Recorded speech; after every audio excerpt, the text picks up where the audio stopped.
O STF não impediu o governo federal de tomar ações contra a pandemia do novo coronavírus. A situação em Manaus em relação à Covid-19 é crítica, a gente sabe disso, mas são vários os fatores que fizeram com que a capital do maior estado do país chegasse na situação em que está. Em Manaus, o novo pico de casos de Covid provoca cenários cada dia mais graves. Crise de abastecimento de oxigênio. Dias antes dos hospitais de Manaus sofrerem aí com a falta de oxigênio para os pacientes, o governo federal elevou o imposto de importação sobre os cilindros usados no armazenamento desses gases medicinais. Segundo a Sociedade Amazonense de Terapia Intensiva, as autoridades não investiram em leitos, insumos, nem recursos humanos para prever uma segunda onda. A entidade também ressaltou que medidas como o uso de máscaras, higiene básica e o distanciamento social não foram seguidos pela população. Essa que inclusive fez até protestos contra o governo estadual quando esse quis fazer uma medida de lockdown. Em maio, o estado do Amazonas apresentou a maior média de mortalidade entre todas as unidades da federação. Quase 2 pessoas a cada 1.000 habitantes morriam diariamente pela doença. Naquela época, o sistema hospitalar de Manaus, que recebe pacientes de todos os municípios e a capital inclusive tem mais da metade da população,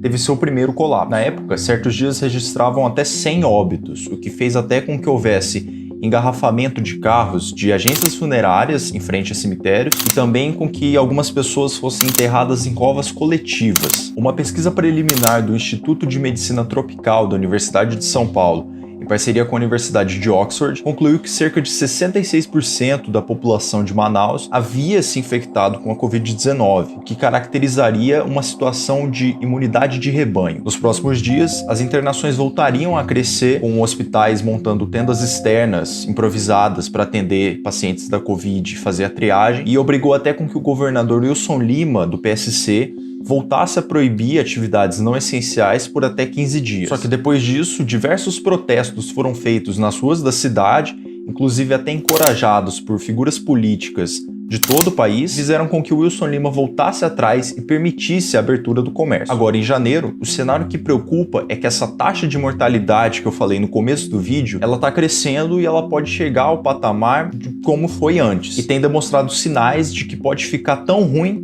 quanto o primeiro pico, ainda em maio. Hoje, cerca de 1 pessoa a cada 1.000 habitantes morre no Amazonas, que é de longe o estado em que mais pessoas têm morrido proporcionalmente pela Covid-19. Há quem aponte que a nova cepa do coronavírus, que foi confirmada no estado pela Fiocruz, pode ser um dos fatores que está agravando essa situação. Essa variante foi encontrada em Tóquio, em 4 viajantes japoneses que estiveram no Amazonas entre os meses de dezembro e janeiro. E como o governo federal tem culpa nisso? Pois bem, você lembra que no comecinho do vídeo eu falei que o governo federal ele não foi impedido em nenhum momento pelo STF. Pois é, o Supremo Tribunal Federal ele decidiu que a União pudesse legislar sobre o tema desde que respeitasse a autonomia dos entes municipais e estaduais, de forma a não revogar medidas que foram decididas por esses governos. E em nenhum momento o governo federal foi impedido de tomar ações. Inclusive, o STF também decidiu que cabe ao governo definir diretrizes nacionais